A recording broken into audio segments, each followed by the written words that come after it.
राम सीता लक्ष्मण हनुमान जी के द्वारा तुलसीदास जी को वहीं पर दर्शन करवाए, इसलिए उसका नाम राम घाट हो गया।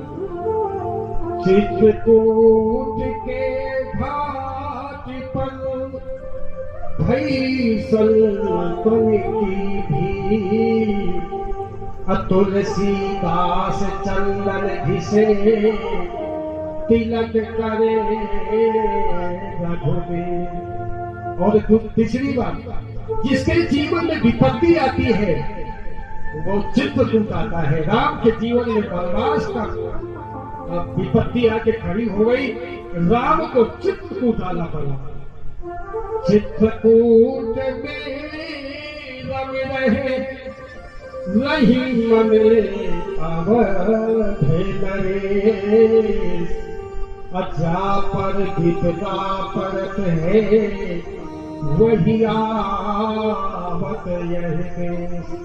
और एक बात कहूं, चित्रकूट भूमि देखने में तो पर्वत दिखाई देंगे, पत्थर दिखाई देंगे, वृक्ष दिखाई देंगे, जंगल दिखाई देगा, लेकिन चित्रकूट सोने का है, पुराना में आया है। क्योंकि इसकी पुष्टि कब हुई, जब चित्रकूट में ग्रामोदय विश्वविद्यालय सरकार के द्वारा बनवाया जा रहा था, उसकी नींव जब खोदी गई तो नींव में 2 कुंटल सोना मिला, और जब सड़क बनाई जा रही थी उस समय 20 कुंटल सोना निकला पहाड़ से।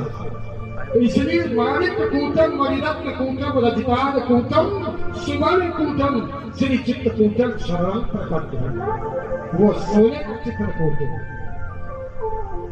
आज गोपी ने अपने बच्चे को सकुशल उस कुंड से निकाल के लाई और अपने पति के चरणों पर प्रणाम किया। ये होता है पतिव्रता नारी की शक्ति। भगवान ने कहा कि जाओ अपने अपने घर लौट जाओ, आप सब गोपियां हैं, मेरी मुरली की आवाज को सुन करके आप मेरे पास आ गए, जाओ और अब अपने पतियों की सेवा करो।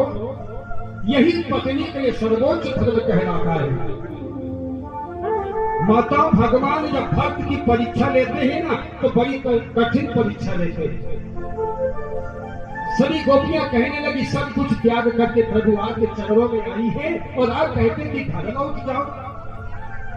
इसका मतलब है कि शरीर का पति है, शरीर की पत्नी है, शरीर की सासू जी है, शरीर का बेटा है, और आत्मा का पति श्री कृष्ण के सिवाय कोई और हो सकता है क्या?